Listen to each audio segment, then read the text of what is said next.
Oke, teman-teman selamat datang kembali di praktikum perancangan dan pengembangan produk. Dan sekarang kita telah memasuki modul yang ketiga, di mana kita akan membahas target specification.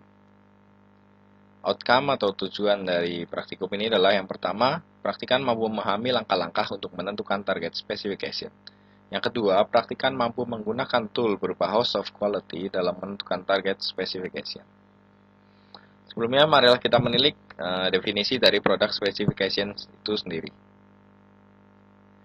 Product specification adalah deskripsi tentang apa yang suatu produk harus miliki atau lakukan. Jadi, dalam mengembangkan suatu produk, kita tahu persis produk itu memiliki ukuran, dimensi, berat, dan sebagainya, dan apa fungsi-fungsi yang dapat dijalankan oleh produk tersebut. Spesifikasi adalah kriteria teknis yang ada dalam suatu produk, yang terdiri dari metrik dan value. Metrik adalah suatu kriteria atau besaran yang dapat diukur, misalnya panjang, massa, kelenturan, dan lain-lain. Sedangkan value adalah nilai yang dimiliki oleh metrik tersebut, dan biasanya disertai oleh unit, misalnya kilogram, meter, milimeter, newton, dan sebagainya.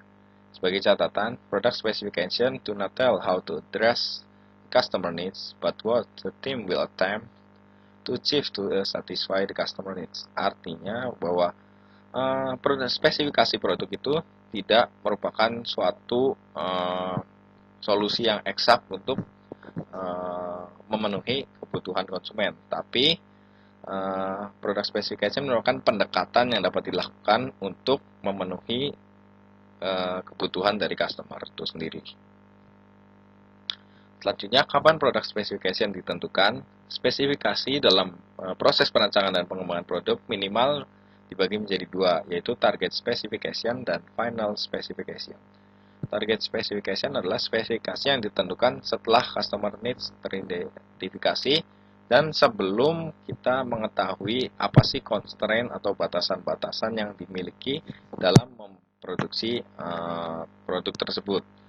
Jadi dengan kata lain bahwa target specification itu adalah kondisi ideal yang kita harapkan dari produk tersebut. Sedangkan final specification adalah spesifikasi akhir.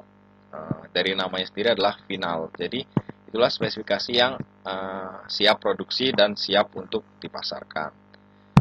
Final specification ini ditentukan setelah batasan dari teknologi dan biaya produksi teridentifikasi. Itu setelah produk melalui fase concept generation, concept selection, dan testing. Mana kalian akan mempelajarinya di modul-modul selanjutnya. Lalu hubungan.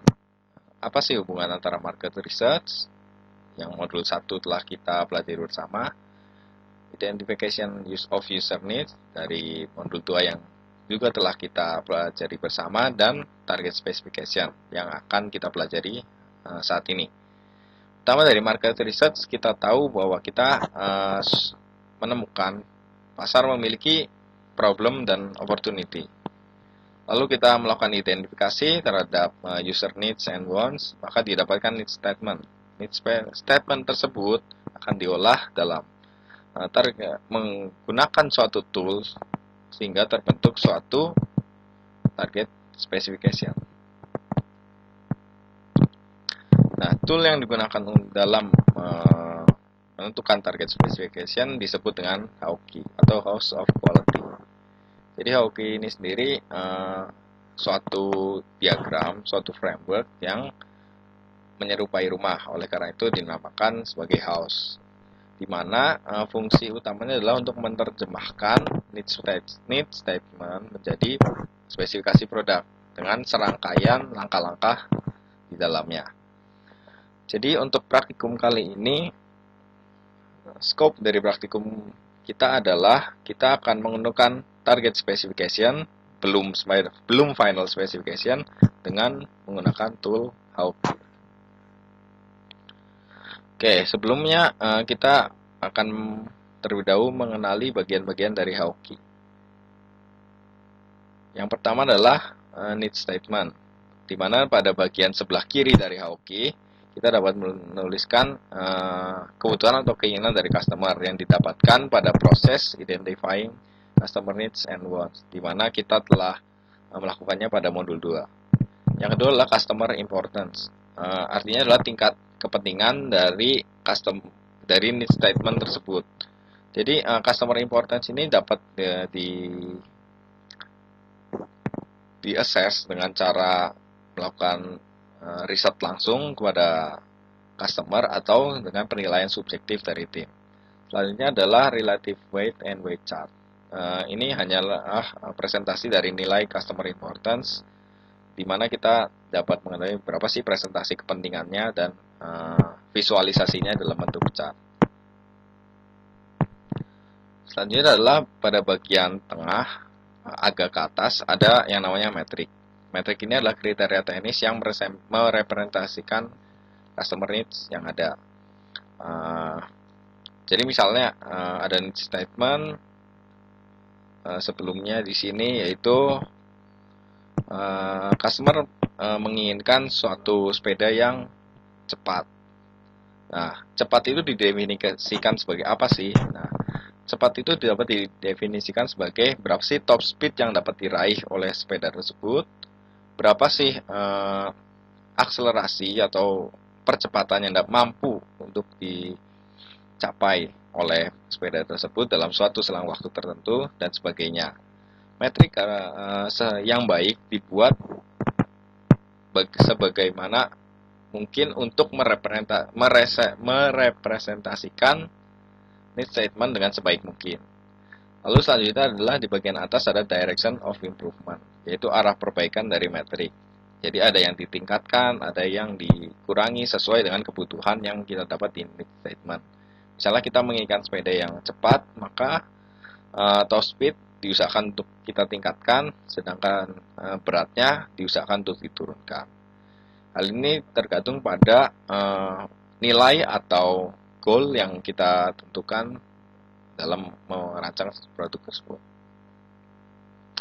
Yang keenam, bagian atas terdapat sebuah atap. Atap sini menunjukkan korelasi yang dimiliki antar metrik-metrik tersebut. Jadi semisal kita akan mengambil contoh kolom nomor 1 dan nomor 3. Nomor 1 adalah top speed, nomor 3 adalah weight atau berat.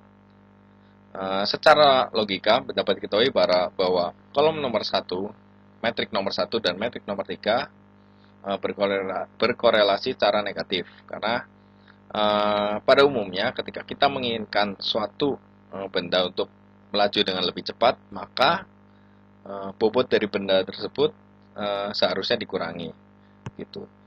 Jadi bagian atap ini mengevaluasi apa sih korelasi yang dimiliki oleh setiap metrik dengan metrik lainnya.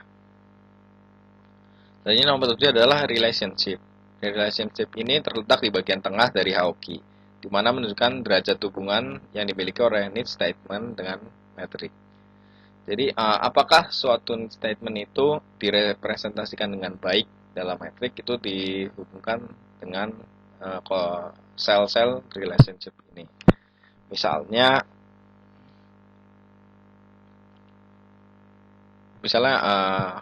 need statement berupa fast atau cepat dengan top speed, dimana ini seharusnya adalah mereka memiliki relationship yang kuat, karena apabila kita menginginkan suatu sepeda yang cepat, maka otomatis kita memerlukan sepeda yang memiliki top speed yang relatif tinggi. Nah, untuk nilai-nilai itu sendiri ditentukan bahwa sesuai standar bahwa kuat bernilai 9, moderat bernilai 3, dan lemah bernilai 1. Sedangkan apabila need statement tidak memiliki hubungan dengan metrik yang direpresentasikan, maka bernilai 0.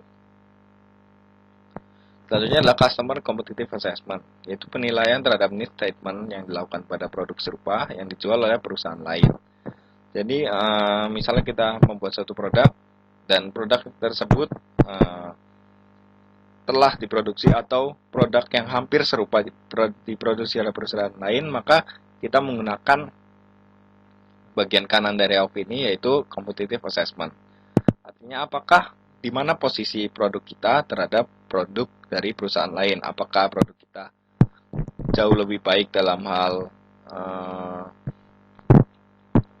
faktor A, atau kita lebih baik dalam faktor B, dan sebagainya. Jadi adalah menuju ke bagian bawah dari HOQ ada namanya Technical Importance Rating atau TIR. Itu menunjukkan prioritas dalam perancangan produk, dihitung dengan cara 100 dikali jumlah antara nilai relationship dengan nilai relative weight-nya. Jadi semakin tinggi TIR-nya menunjukkan bahwa metrik tersebut semakin krusial atau metrik tersebut semakin penting untuk dilakukan perbaikan. Selanjutnya adalah Relative Weight and Weight Chart. Itu presentasi dari nilai Technical Importance Rating dalam bentuk presentasi dan grafik. Selanjutnya adalah target di bagian atasnya, yaitu nilai yang akan dituju atau target ini adalah target specification yang akan dituju dalam kita merancang produk kita. Target di sini ditulis dalam suatu nilai dan diikuti dengan satuan yang dapat tulis dengan beberapa cara seperti at least, at most, between, exactly, atau a set of discrete value. Yang terakhir adalah Technical Competitive Assessment yang terletak di bagian paling bawah dari HOQ.